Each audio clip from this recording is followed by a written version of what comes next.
ഇന്ന് ഓഫീസിൽ പോകാൻ പറ്റിയില്ലെങ്കിലും രാവിലെ മുതൽ നല്ല പണിയായിരുന്നു. അങ്ങനെ എന്തായാലും ഉച്ചയായപ്പോഴത്തേനും നല്ല വിശപ്പ്. ചോറും ക്യാബേജ് തോരനും അതേമാതിരി ബീഫ് ഫ്രൈയും ചമ്മന്തിപ്പൊടി ഉണക്കമീൻ ചമ്മന്തിപ്പൊടിയും കൂട്ടി ഉച്ചയ്ക്ക് ലഞ്ച് കഴിച്ച് റെഡിയായി പുറത്തേക്ക് ഇറങ്ങി. ഒന്ന് രണ്ട് ആൾക്കാരെ കാണാനും ഉണ്ടായിരുന്നു. അതേമാതിരി ബാങ്കിലും പോകാനുണ്ടായിരുന്നു. ബാങ്കിൽ ചെന്നപ്പോഴാണ് കേട്ടോ അവിടെയുള്ളവരെല്ലാം എൻ്റെ സബ്സ്ക്രൈബേഴ്സാണ്. ആകെ 4, 3, 7 സബ്സ്ക്രൈബേഴ്സേ ഉള്ളെങ്കിലും അവരൊക്കെ സബ്സ്ക്രൈബേഴ്സാണ്. അവിടുന്ന് ഞാൻ നേരെ വന്നത് നമ്മുടെ പച്ചക്കറി കടക്കാരൻ്റെ അടുക്കലാണ് കേട്ടോ. അപ്പോൾ ഇന്ന് നല്ല ഫ്രഷ് ആയിട്ട് പച്ചക്കറി വന്നിട്ടുണ്ടായിരുന്നു. കൂടുതൽ നല്ല വയലറ്റ് കാച്ചിലും പിന്നെ ദേ വെറൈറ്റി ആയിട്ടുള്ള അച്ചിങ്ങ, പിന്നെ ഒടിച്ചെടുക്കുന്ന പയർ, അങ്ങനെ എല്ലാ പച്ചക്കറികളും നല്ല ഫ്രഷ് ആയിരുന്നു കേട്ടോ. ഞാൻ എൻ്റെ താത്തച്ചക്കയും പിന്നെ കുറച്ച് ഫ്രൂട്ട്സും ഒക്കെ വാങ്ങിച്ചു. അതേമാതിരി ചീരയുടെ കാര്യം എടുത്ത് പറയേണ്ടതായിരുന്നു. നല്ല തിളങ്ങി നിൽക്കുന്ന ചീര എന്നൊക്കെ പറഞ്ഞാൽ ഇതാ. പിന്നെ ഇവിടുന്ന് ഇതെല്ലാം വാങ്ങിച്ച് ഞാൻ ഫ്ലാറ്റിൽ വന്നു കഴിഞ്ഞപ്പോഴാണ് നഗ്ന സത്യം എനിക്ക് മനസ്സിലാവുന്നത്. വീട് തുറക്കാനുള്ള കീ എൻ്റെ ഇല്ല, മോളുടെ ഇല്ല. മോള് ഡാൻസ് പഠിക്കാൻ പോയപ്പോഴത്തേനും അതും എടുത്തിട്ട് പോയി. പിന്നെ അവൾക്ക് വേണ്ടി വെയിറ്റ് ചെയ്തു, ദിവ്യയ്ക്ക് വേണ്ടി.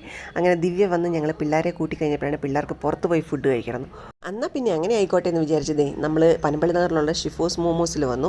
അവിടെ ഞങ്ങൾ ഇടയ്ക്കിടയ്ക്ക് പോകാറുണ്ടെന്ന് ഞങ്ങളുടെ വീഡിയോ കാണുമ്പോൾ നിങ്ങൾക്കറിയാമല്ലോ. അവിടുന്ന് ഞങ്ങൾ ഐസ് ടീയും അഫ്ഗാനി മോമോസും പിന്നെ ചീസിൻ്റെ ഒരു ഐറ്റവും വാങ്ങിച്ചു. ആക്ച്വലി ചീസിൻ്റെ ആ സാധനത്തിൻ്റെ പേരെനിക്കറിയാൻ വയ്യായിരുന്നു.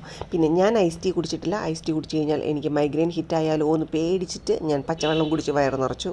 പിന്നെ ഈ ചീസ് കൊണ്ടുള്ള ഐറ്റത്തിൻ്റെ പേര് സത്യം പറഞ്ഞാൽ എനിക്കറിയത്തില്ല കേട്ടോ. അറിയാവുന്ന ആരെങ്കിലും ഉണ്ടെങ്കിൽ കമൻറ്റ് ചെയ്യണം.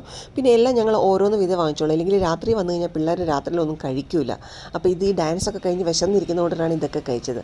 അങ്ങനെ ഞങ്ങൾ ഇതെല്ലാം കഴിച്ച് ഹാപ്പി ആയിട്ട് വീട്ടിൽ പോന്നു. അപ്പോൾ മറ്റൊരു വീഡിയോ ആയിട്ട് ഞാൻ വീണ്ടും വരാം. ബായ്.